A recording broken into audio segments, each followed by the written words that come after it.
గత కొద్ది నెలల నుంచి ప్రత్యేకించి తెలుగుదేశం నాయకులందరూ కూడా ఏ మీటింగ్ జరిగినా కార్పొరేషన్ ఎలక్షన్స్ పెడతామని చెప్పేటువంటి వాదన పడతా ఉంది. నిజంగా కార్పొరేషన్ పెట్టాలని చిత్తశుద్ధి ఉండేటట్లయితే ఎప్పుడు ఎలక్షన్ పెట్టాల్సిన అవసరం ఉన్నప్పటికీ ప్రజల యొక్క మనోభావాలను చూసిన తర్వాత తెలుగుదేశం గౌరవ ముఖ్యమంత్రి వర్యులు చేసే అబద్ధాల వల్ల కానీ కార్పొరేషన్ డెవలప్ చేయలేకపోవడం వల్ల కానీ ప్రజల్లో పూర్తిగా అసమ్మతి ఉండటం వల్ల గెలవలేమనే స్థాయిలో ఇప్పటిదాకా పోస్ట్ పోన్ చేస్తూ వస్తున్నారు. ఇప్పుడు కూడా పెట్టే అవకాశం కానవట్లేదు.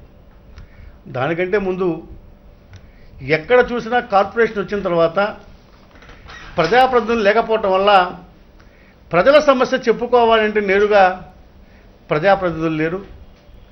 కమిషన్ దగ్గరికి వెళ్ళి ఐఏఎస్ ఆఫీస్ దగ్గర చెప్పాలంటే సాధ్యపడే పని సామాన్య మానవుడికి. రోడ్లు వేయడం పేరుతోటి చిన్న చిన్న షాపులను తొలగించి ఉపాధి కోల్పోయారు. కానీ రోడ్లు వేయడంలో తాత్కాలికంగా పనులు చేశారు తప్ప పూర్తిగా డ్రైనేజీ కానీ రోడ్లు కానీ విస్తరణ పూర్తి పనులు జరగలేదు. అన్ని చోట్ల కూడా కొట్టేయటం, కొంత పని మొదలు పెట్టడం, కాంట్రాక్ట్ డబ్బులు దోచుకోవడం తప్ప ఎక్కడ కూడా పూర్తి స్థాయిలో పనులు కాలేదు. మరి బడుగు బలహీన వర్గాలు నివసించే ప్రాంతాల్లో చూస్తే వర్షం వస్తేనేమో డ్రైనేజ్ ప్రాబ్లం, నీటి ప్రాబ్లం, ఆరోగ్యంగా చూస్తే వాళ్ళందరూ కూడా దోమలతో నిండిపోతున్నప్పుడు కూడా పట్టించుకునే నాదులు లేడు. ఎండాకాలం వస్తే మంచినీళ్ళు లేవు. కేవలం సారా కావాలంటే మాత్రం అన్ని ప్రాంతాల్లో బజారు దొరుకుతున్నాయి తప్ప మంచినీళ్ళు అయితే దొరికే పరిస్థితే కానవట్లేదు. పల్లె ప్రాంతాల కంటే దమనీయంగా గుంటూరు ప్రాంతం మరి అగపడతా ఉంది. ఐఏఎస్ ఆఫీసు కమిషన్ల పేరుతో ముగ్గురు మార్చడం జరిగింది. ఎవరిని ఎప్పుడు మారుస్తారో, వాళ్ళ మాట వినకపోతే ఏం చేస్తారో తెలియని పరిస్థితి ఉంది. ఏదేమైనా గుంటూరు కార్పొరేషన్ సంబంధించినటువంటి ఎలక్షన్స్ పెట్టాలని ఆలోచన ఉన్నప్పటికీ కూడా ప్రజల మనోభావాలకు అనుకూలంగా పనిచేయనటువంటి తెలుగుదేశం ప్రభుత్వాన్ని గుణపాఠం చెప్పడానికి ప్రజలు సిద్ధంగా ఉన్నారు. వారు ఆత్మగా తెలుసు, ఎక్కడ కూడా రోడ్లు కానీ డ్రైనేజ్ కానీ లైట్లు కానీ ఏదో మెయిన్ రోడ్లు అక్కడెక్కడ పనిచేసినప్పటికి కూడా ట్రాఫిక్ సమస్య కానీ ఎక్కడైతే బడుగు బలహీన నివసిస్తున్నారో ఆ ప్రాంతాల్లో కావాల్సిన వసతులు కానీ చేయలేకపోవటం అనేది మరి గవర్నమెంట్ యొక్క అసమర్థత చెప్పాలి. ఏదేమైనా కార్పొరేషన్ ఎలక్షన్స్ అంటూ వస్తే తప్పనిసరిగా వైఎస్ఆర్ కాంగ్రెస్ పార్టీ దాదాపుగా 80% వార్డును గెలుచుకునే అవకాశం ఉంది. మేయర్ స్థానం దక్కించుకునే అవకాశం పూర్తి స్థాయిగా ఆగపడతా ఉంది. వ్యాపార వర్గాలు కానీ మిగతా వర్గాలు కానీ కార్మికులు, కర్షకులు, విద్యార్థులు అందరూ ఏం చూస్తున్నారంటే, ఎదురు చూస్తున్నారంటే కార్పొరేషన్ ఎలక్షన్స్ ఎప్పుడు వస్తాయి, చంద్రబాబు నాయుడు గారికి తెలుగుదేశానికి ఈ లోకల్ ఉన్న అధికార నాయకులకు కూడా బుద్ధి ఎప్పుడు చెప్పాలని వెయిట్ చేస్తూ ఉన్నారు. మేము కూడా డిమాండ్ చేస్తూ ఉన్నాం. ప్రభుత్వపరమైన ఇబ్బందులు లేకుండా సాధ్యమైనంత త్వరలో మున్సిపల్ ఎలక్షన్ పెడితే తప్పనిసరిగా మేయర్ సీటాన్ని వైఎస్ఆర్ కాంగ్రెస్ పార్టీ జగన్మోహన్ రెడ్డి గారి ఆధ్వర్యంలో కైవసం చేసుకుంటామని కూడా హెచ్చరిస్తాము. గుంటూరు మున్సిపల్ కార్పొరేషన్ ఎన్నికలకు సంబంధించి ఈ రోజున తెలుగుదేశం పార్టీ ఎన్నికల కోసం రకరకాలుగా అబద్ధపు ప్రచారాలతో ప్రజల ముంగిటికి రావాలనే ఆలోచనతో ఇవాళ ముందుకు సాగుతున్నటువంటి పరిస్థితులు ఉన్నాయి.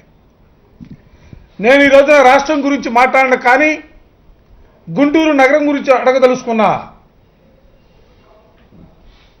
ఈ రాష్ట్రంలో అధికారంలోకి వచ్చి 2 సంవత్సరాల 4 నెలల కాలం అవుతా ఉంది. 2 సంవత్సరాల 4 నెలల కాలంలో ప్రత్యేకించి గుంటూరు నగరానికి మీరు చేసినటువంటి అభివృద్ధి కార్యక్రమాలను ఒక్కసారి ప్రజలకి చెప్పవలసిందిగా నేను కోరుతా ఉన్నా. 2013లో ప్రారంభించినటువంటి వరల్డ్ బ్యాంక్ నిధులతో 460 కోట్ల రూపాయలతో ప్రారంభించినటువంటి పైప్ లైన్ నిర్మాణం కానీ, రిజర్వాయర్ నిర్మాణానికి సంబంధించి కానీ కాలం గడుస్తున్నప్పుడు కూడా ఇవాటి వరకు కూడా ప్రారంభించుకోలేనటువంటి దౌర్భాగ్యమైనటువంటి పరిస్థితుల్లో మున్సిపాలిటీ కునారిల్లుతున్నటువంటి పరిస్థితులు. ఎందుకు వర్క్స్ మీద ప్రత్యేకమైనటువంటి శ్రద్ధ చూపెట్టదని అడుగుతా ఉన్నా.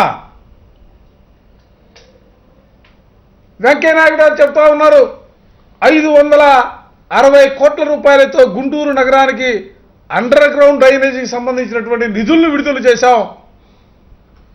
దానికి సంబంధించి ఆ వర్క్కు సంబంధించి అసలు ఆ వర్క్ ఎక్కడ ఉందో చెప్పవలసినటువంటి బాధ్యత ప్రజాప్రతినిధులపై ఉందన్న విషయాన్ని కూడా ఈ సందర్భంగా చెప్తా ఉన్నా. గుంటూరు కార్పొరేషన్లో 10 గ్రామాలు విలీనం చేయాలని, విలీనం చేసినటువంటి గ్రామాలలో కనీసం మౌలిక సదుపాయాల కల్పనలో కూడా ఇవాళ కార్పొరేషన్ ఘోరంగా వైఫల్యం చెందిందని చెప్పక తప్పదు 10 గ్రామాలకు సంబంధించి. కానీ గుంటూరు నగరంతో పాటుగా ఆయా గ్రామాలని డెవలప్ చేయకపోయినప్పటికీ ఆయా గ్రామాల్లో పన్నులు మాత్రం నగరంతో పాటుగా సమానంగా వేస్తున్నటువంటి పరిస్థితి ఇవాళ చూస్తూ ఉన్నాం. ఏమిటి అని అడుగుతా ఉన్నాం. అదేవిధంగా గుంటూరు నగరంలో ఖాళీగా ఉన్న ఫ్లాట్లకు సంబంధించి 14% అపరాధ రుసుము పేరుతో ఇవాళ వాళ్ళ మీద ట్యాక్స్ ఇవాళ 14% పేరుతో ఇవాళ వసూలు చేస్తూ ఉన్నారు. అసలు ఏ రూలు ప్రకారం వసూలు చేస్తారు? ఆనాటి ముఖ్యమంత్రి డాక్టర్ వైఎస్ రాజశేఖర రెడ్డి గారు ఎల్ఆర్ఎస్ పేరుతో ఆ రోజున లేఅవుట్ రెగ్యులేషన్ స్కీమ్ పేరుతో, అంటే గుంటూరుకు చుట్టుపక్కల ఉన్నటువంటి, ఉదాహరణ చుట్టుపక్కల ప్లాట్లు వేస్తే, ప్రభుత్వ పర్మిషన్ లేకుండా ప్లాట్లు వేస్తే అమాయకులైనటువంటి ప్రజలు కొనుగోలు చేస్తే, కొనుగోలు చేసుకున్నటువంటి ప్లాట్లకి సంబంధించి రెగ్యులైజేషన్ లేకపోతే అందులో ఇల్లు కట్టుకునే అవకాశాలు లేదని రాష్ట్ర వ్యాప్తంగా కూడా అనేక మంది ప్రభుత్వం దృష్టికి తీసుకెళ్ళినప్పుడు ఆ రోజున డాక్టర్ రాజశేఖర రెడ్డి గారు వాటిని రెగ్యులేట్ చేసే స్కీముకు సంబంధించి 14% ల్యాండ్ వాల్యూతో ఆ రోజున ట్యాక్స్ కట్టే విధంగా ఆ స్కీము తీసుకొచ్చినటువంటి పరిస్థితులు ఉన్నాయి. 2008లో అయితే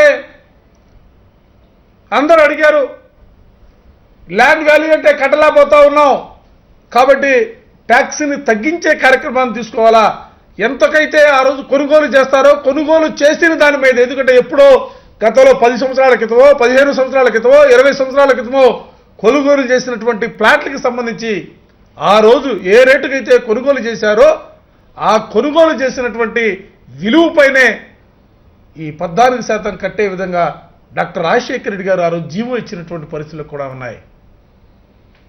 ఈ జీవోల పరంపర 2013 వరకు కొనసాగినటువంటి పరిస్థితులు. ఆ పరిస్థితిలో కూడా డాక్టర్ రాజశేఖర రెడ్డి గారు ఇంకొక మాట కూడా చెప్పారు, ఏ ప్రాంతంలో అయితే ఈ విధమైనటువంటి ట్యాక్స్ వసూలు చేస్తారో ఆ వసూలు చేసినటువంటి నిధులు కూడా ఆ ప్రాంతంలోనే అభివృద్ధికి వాడుకోవాలని చెప్పి చాలా స్పష్టంగా జీవోలో ఇచ్చినటువంటి మాట. 2013కి ఆ స్కీమ్ అయిపోయింది. తర్వాత ఇవాటి వరకు కూడా, ఈ రోజు వరకు కూడా మున్సిపల్ కార్పొరేషన్ అధికారులు గుంటూరు నగరంలో ప్లాట్ ఎక్కడ ఉన్నప్పుడు కూడా ఆ ప్లాట్కు సంబంధించి ఇల్లు కట్టుకోవాలంటే 14% కట్టాలని ఇవాళ ప్రజల మీద నిర్బంధంగా వసూలు చేస్తున్నటువంటి పరిస్థితులు. నేను అడుగుతా ఉన్నా, 1965 మున్సిపల్ యాక్ట్ సెక్షన్ 184 1AB ప్రకారం, మున్సిపల్ యాక్టే మాట్లాడుతున్నాను, నేను వేరేదేం చెప్పట్లా. మున్సిపల్ యాక్ట్ ప్రకారం 184 సెక్షన్ 184 1AB రూలు ప్రకారం డెవలప్ అయినటువంటి ప్రాంతాలలో రోడ్డు పక్కన ప్లాట్ ఉంటే వాళ్ళు కట్టవలసినటువంటి అవసరం లేదని చాలా స్పష్టంగా చెప్తా ఉంది ఆ రూలు. అయినా కూడా రూల్స్తో పరిమితం లేదు, రూల్స్తో మాకు సంబంధం లేదు, మా ఇష్టం వచ్చినటువంటి రీతిలో పరిపాలన చేస్తాను అనే రీతిలో ఇవాళ తెలుగుదేశం పార్టీ అధికారంలోకి వచ్చిన తర్వాత ఈ విధమైనటువంటి ట్యాక్స్ వసూలు చేస్తున్నటువంటి పరిస్థితులు కూడా నగరంలో ఉన్నాయి. నేను అందుకే అడుగుతా ఉన్నా, అసలు ఏ ముఖం పెట్టుకొని మీరు ప్రజల్ని, గుంటూరు నగరంలో ప్రజల్ని ఓట్లు అడుగుతారని అడుగుతా ఉన్నా, ఏ సాధించారని అడుగుతా ఉన్నా.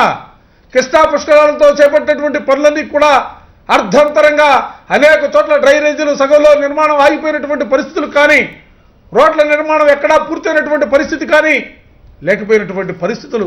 కొత్తగా ఒక ఇల్లు కట్టే కార్యక్రమం లేదే, కొత్తగా ఒక పెన్షన్ ఇచ్చే కార్యక్రమం లేదే, కొత్తగా ఒక రేషన్ కార్డు ఇచ్చే కార్యక్రమం లేదే.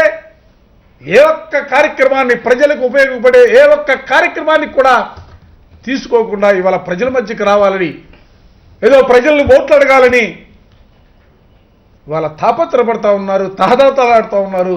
ప్రజలకు కూడా నేను చెప్తా ఉన్నా, గమనించండి, వాస్తవాలను గమనించండి. ఈ రాష్ట్రంలో తెలుగుదేశం పార్టీ ముఖ్యంగా డ్వాక్రా మహిళలకు సంబంధించిన రుణాలు కూడా రద్దు చేస్తామని చెప్పినటువంటి పరిస్థితులు ఇవాళ రుణాలు రద్దు చేయకుండానే ఎన్నికల ప్రక్రియకి ముందుకు రాబోతా ఉన్నారు. కాబట్టి ప్రజలకు కూడా సరైనటువంటి సమాధానం చెప్పవలసినటువంటి అవసరం ఉంది. సమయం కూడా ఆసన్నమైందన్న విషయాన్ని కూడా ఈ సందర్భంగా చెప్తా ఉన్నా.